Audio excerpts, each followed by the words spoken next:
ఆకాశవాణి ప్రాంతీయ వార్తలు చదువుతున్నది ఎస్ మణి. ముఖ్యాంశాలు: యూనివర్సల్ హెల్త్ పాలసీ కింద ప్రతి కుటుంబానికి 2 లక్షలకు పైగా ఉచిత వైద్య సేవలు అందించనున్నట్లు వెల్లడించిన ముఖ్యమంత్రి Nara Chandrababu Naidu.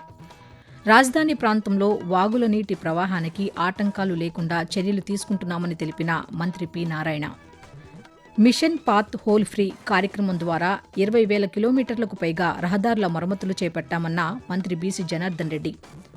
Food planet prize 2026 పురస్కారానికి ఎంపికైన రాష్ట్ర ప్రకృతి వ్యవసాయ విధానం.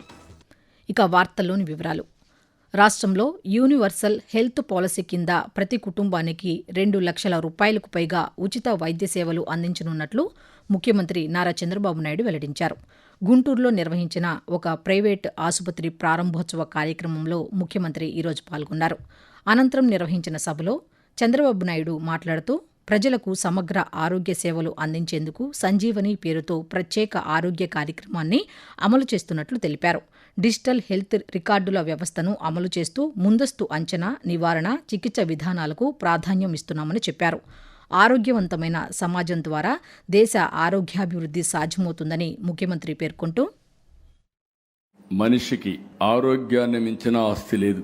ఎంత సంపదన్నా ఆరోగ్యం లేకపోతే లాభం ఉండదు. అందుకే నేను ఎప్పుడు చెప్తాను, సంపూర్ణ ఆరోగ్యంగా ఉన్నవాడే నిజమైన ధనవంతుడు. 1000 కోట్లున్నా, పదవులున్నా, ప్యాలెస్లున్నా ఆరోగ్యం లేకపోతే ఉపయోగం లేదు. Healthy citizens build a healthy nation.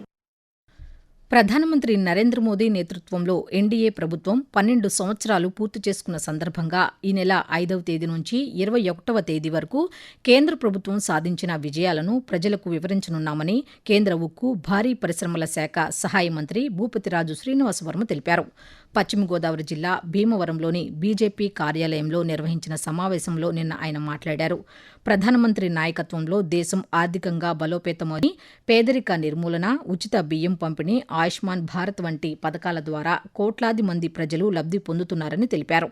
అంతర్జాతీయ యోగా దినోత్సవం సందర్భంగా ఈ నెల 21న ప్రత్యేక కార్యక్రమాలు నిర్వహించనున్నట్లు కేంద్ర మంత్రి తెలిపారు.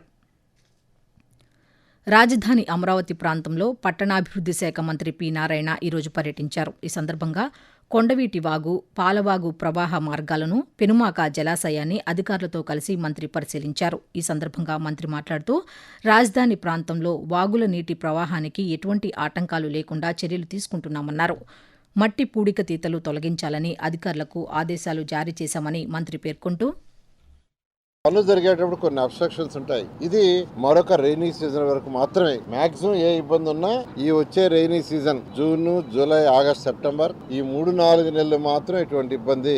ఆ తర్వాత వర్క్స్ అన్ని అయిపోతాయి, బ్రిడ్జెస్ అన్ని అయిపోతాయి. బ్రిడ్జెస్ కన్స్ట్రక్షన్ అయిపోయి బ్రిడ్జెస్ కింద ఉన్న మట్టిని తీసేస్తే ఆ తర్వాత వాటర్ ఫ్రీ ఫ్లో ఉంటుంది. ఆ రోజు నెదర్లాండ్స్ వాళ్ళు డిజైన్ చేసిన రోజు చెప్పింది ఏంటంటే, కొండవీటి వాగు, పాలవాగు, గ్రావిటీ కెనాలు, రిజర్వాయర్లు ఇచ్చాం. మీకు వచ్చే వాటర్ అంతా దాంట్లో స్టోర్ అయినా సరిపోతుంది, బయటకు పంపింగ్ కూడా అవసరం లేదన్నారు. ప్రపంచ పర్యావరణ దినోత్సవాన్ని పురస్కరించుకుని ఈ నెల 5వ తేదీన రాష్ట్ర వ్యాప్తంగా అమ్మ పేరున ఒక మొక్క కార్యక్రమాన్ని నిర్వహించనున్నట్లు భారతీయ జనతా పార్టీ రాష్ట్ర అధ్యక్షులు పివిఎన్ మాధవ్ తెలిపారు. ప్రతి ఒక్కరూ అమ్మ పేరుతో కనీసం ఒక మొక్కను నాటి దాని సంరక్షణ బాధ్యతను చేపట్టాలని ఆయన ఒక ప్రకటనలో కోరారు. బీజేపీ ఆధ్వర్యంలో రాష్ట్రంలోని ప్రతి మండల కేంద్రంలో నాయకులు, కార్యకర్తలు ప్రజల భాగస్వామ్యంతో విస్తృత స్థాయిలో మొక్కలు నాటే కార్యక్రమాలు నిర్వహించాలని, పర్యావరణ పరిరక్షణలో ప్రతి ఒక్కరూ భాగస్వాములు కావాలని పివిఎన్ మాధవ్ కోరారు. గుంతల రహిత రహదారుల లక్ష్యంతో 861 కోట్ల రూపాయలతో చేపట్టిన మిషన్ పాత్ హోల్ ఫ్రీ కార్యక్రమం ద్వారా గత 2 ఏళ్లలో 20,000 కిలోమీటర్లకు పైగా రహదారుల మరమ్మతులు చేపట్టామని రహదారులు, భవనాల శాఖ మంత్రి బీసీ జనార్దన్ రెడ్డి తెలిపారు. అమరావతిలోని రాష్ట్ర సచివాలయంలో రహదారులు, భవనాల శాఖలో 2 ఏళ్లలో సాధించిన పురోగతిపై మంత్రి ఈరోజు పాత్రికేయుల సమావేశాన్ని నిర్వహించారు. ఈ సందర్భంగా ఆయన మాట్లాడుతూ, రహదారుల అభివృద్ధి కోసం 2,500 కోట్ల రూపాయలతో 6,000 కిలోమీటర్లకు పైగా పనులు చేపట్టామన్నారు.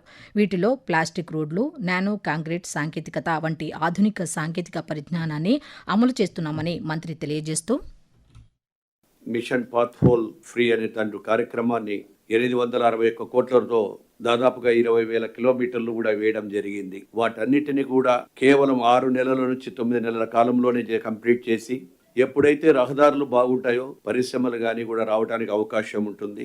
ఈ ఇన్ఫ్రాస్ట్రక్చర్ అనేది ఫెయిల్యూర్ అయినప్పుడు ఏ పరిశ్రమతో పాటు టూరిజం కూడా లేకుండా పోతుంది. టూరిజం డిపార్ట్మెంట్ కూడా ఈ రోడ్లన్నీ కూడా బాగుపడిన తర్వాత టూరిజం కూడా పెరుగుతూ ఉందని చెప్పి తెలియజేస్తా ఉన్నా. ఆకాశవాణి ప్రాంతీయ వార్తలు వింటున్నారు. రాష్ట్రంలో అమలు చేస్తున్న ప్రకృతి వ్యవసాయ విధానానికి అంతర్జాతీయ స్థాయిలో మరో కీలక గుర్తింపు లభించిందని వ్యవసాయ శాఖ మంత్రి కింజరాపు అచ్చెన్నాయుడు తెలిపారు. ప్రతిష్టాత్మక ఫుడ్ ప్లానెట్ ప్రైజ్ 2026 పురస్కారానికి ఆంధ్రప్రదేశ్ ప్రజా భాగస్వామ్య ప్రకృతి వ్యవసాయ కార్యక్రమం ఏపీసీఎన్ఎఫ్ ఎంపికైందని ఈరోజు ఒక ప్రకటనలో వెల్లడించారు.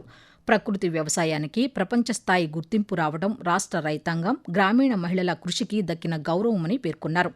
ప్రకృతి వ్యవసాయం ద్వారా పర్యావరణ పరిరక్షణతో పాటు సుస్థిర వ్యవసాయం సాధ్యమవుతుందని పేర్కొన్నారు. ప్రస్తుతం ఆంధ్రప్రదేశ్ నమూనా దేశంలోని 21 రాష్ట్రాలతో పాటు విదేశాల్లోనూ అమలవుతోందని మంత్రి తెలిపారు. ప్రపంచ సైకిల్ దినోత్సవం ఈరోజు నిర్వహిస్తున్నారు. ఐక్యరాజ్యసమితి పిలుపు మేరకు ప్రతి ఏటా జూన్ 3వ తేదీన ఈ కార్యక్రమం జరుగుతోంది. పోలాండ్ దేశానికి చెందిన లెస్ జెక్ సిబిల్స్కీ అనే సామాజికవేత్త కృషి ఫలితంగా సైకిల్ దినోత్సవం నిర్వహిస్తున్నారు. ప్రపంచ సైకిల్ దినోత్సవం నిర్వహించాలని కోరుతూ సైకిల్పై పర్యటిస్తూ ఆయన 57 దేశాల మద్దతు సాధించారు. లెస్ జెక్ సిబిల్స్కీ కృషి ఫలితంగా 2018వ సంవత్సరంలో జరిగిన ఐక్యరాజ్యసమితి సర్వసభ్య సమావేశంలో జూన్ 3ను ప్రపంచ సైకిల్ దినోత్సవంగా ప్రకటించింది. ప్రపంచ సైకిల్ దినోత్సవాన్ని పురస్కరించుకొని కేంద్ర యువజన వ్యవహారాలు, క్రీడల మంత్రిత్వ శాఖ ఆధ్వర్యంలోని మేరా యువభారత్ సంస్థ రాష్ట్రంలోని పలు జిల్లాల్లో అవగాహన సైకిల్ ర్యాలీలను నిర్వహించింది. విజయనగరంలో నిర్వహించిన సైకిల్ ర్యాలీని జిల్లా యువజనాధికారి ప్రేమ్ భరత్ కుమార్ జెండా ఊపి ప్రారంభించారు. ఈ సందర్భంగా ఆయన మాట్లాడుతూ సైక్లింగ్ ఆరోగ్యానికి మేలు చేయడమే కాకుండా పర్యావరణ పరిరక్షణకు దోహదపడుతుందని అన్నారు. అనంతపురంలో నిర్వహించిన సైకిల్ ర్యాలీలో మేరా యువభారత్ ప్రోగ్రాం ఆఫీసర్ శ్రీనివాసులు పాల్గొని మాట్లాడుతూ ప్రతిరోజు సైకిల్ తొక్కటం వల్ల మంచి ఆరోగ్యం లభిస్తుందని, యువత ఇంధన పొదుపుతో పాటు ఆరోగ్య పరిరక్షణకు సైక్లింగ్ను అలవాటు చేసుకోవాలని సూచిస్తూ ఈరోజు వరల్డ్ బైసికల్ డేని మనం ఘనంగా నిర్వహించుకోవడం జరిగింది. ఈ కార్యక్రమంలో భాగంగా సప్తగిరి సర్కిల్ నుంచి మన మేరా యువ భారత్ ఆఫీస్ వరకు కూడా సైకిల్ ర్యాలీని ఘనంగా నిర్వహించడం జరిగింది. ఆ తర్వాత మన ఆఫీస్లో కార్యక్రమాన్ని ఏర్పాటు చేసి పార్టిసిపేట్ చేసిన వాళ్ళందరికీ కూడా సర్టిఫికేట్స్ మరియు ప్రశంసా పత్రాలని అలాగే మెడల్స్ని కూడా అందజేయడం జరిగింది. ఈ నెల 21వ తేదీన అంతర్జాతీయ యోగా దినోత్సవాన్ని పురస్కరించుకొని ఈ నెల 7వ తేదీ నుంచి 21వ తేదీ వరకు జిల్లా వ్యాప్తంగా యోగాంధ్ర కార్యక్రమాలు నిర్వహించనున్నట్లు బాపట్ల జిల్లా కలెక్టర్ వినోద్ కుమార్ తెలిపారు. యోగా కార్యక్రమాల నిర్వహణపై జిల్లా అధికారులతో నిర్వహించిన సమీక్షా సమావేశంలో ఆయన నిన్న మాట్లాడుతూ జిల్లాలో ఈ నెల 15న సూర్యలంక నగరవనం వద్ద, 16న బట్టిప్రోలు బౌద్ధ స్తూపం వద్ద ప్రత్యేక పర్యాటక యోగా కార్యక్రమాలు నిర్వహించనున్నట్లు తెలిపారు. 21న జిల్లా స్థాయిలో నిర్వహించే ప్రధాన యోగా కార్యక్రమంలో 1000 మందికి పైగా పాల్గొనేలా చర్యలు తీసుకోవాలని జిల్లా కలెక్టర్ సూచించారు. పరిసరాలను పరిశుభ్రంగా ఉంచుకోవటం ప్రతి పౌరుడి బాధ్యత అని ప్రకాశం జిల్లా కలెక్టర్, ఒంగోలు నగరపాలక సంస్థ ప్రత్యేక అధికారి పి రాజాబాబు అన్నారు. ఆపరేషన్ క్లీన్ స్వీప్ కార్యక్రమంలో భాగంగా ఒంగోలు నగరంలో కాలువల శుభ్రత కార్యక్రమాన్ని ఆయన ఈరోజు ప్రారంభించారు. ఈ సందర్భంగా స్థానిక పోతురాజు కాలువ శుభ్రపరిచే పనులను పరిశీలించారు. అనంతరం నిర్వహించిన సమావేశంలో కలెక్టర్ మాట్లాడుతూ నగర పరిశుభ్రత కోసం ప్రతి ఒక్కరూ కృషి చేయాలని, 4 వారాల పాటు నిర్వహించే ఆపరేషన్ క్లీన్ స్వీప్ కార్యక్రమంలో ప్రజలు భాగస్వాములు కావాలని కోరారు. ప్రాంతీయ వార్తలు ముగించే ముందు ముఖ్యాంశాలు మరోసారి. యూనివర్సల్ హెల్త్ పాలసీ కింద ప్రతి కుటుంబానికి 2 లక్షలకు పైగా ఉచిత వైద్య సేవలు అందించనున్నట్లు వెల్లడించిన ముఖ్యమంత్రి నారా చంద్రబాబు నాయుడు. రాజధాని ప్రాంతంలో వాగుల నీటి ప్రవాహానికి ఆటంకాలు లేకుండా చర్యలు తీసుకుంటున్నామని తెలిపిన మంత్రి P Narayana. Mission pothole free కార్యక్రమం ద్వారా 20,000 కిలోమీటర్లకు పైగా రహదారుల మరమ్మతులు చేపట్టామన్న మంత్రి BC Janardhan Reddy. Food planet prize 2026 పురస్కారానికి ఎంపికైన రాష్ట్ర ప్రకృతి వ్యవసాయ విధానం. ఆకాశవాణి ప్రాంతీయ వార్తలు ఇంతటితో సమాప్తం. తిరిగి సాయంత్రం 6:10 విశాఖపట్నం కేంద్రం నుంచి ప్రాంతీయ వార్తలు వింటారు.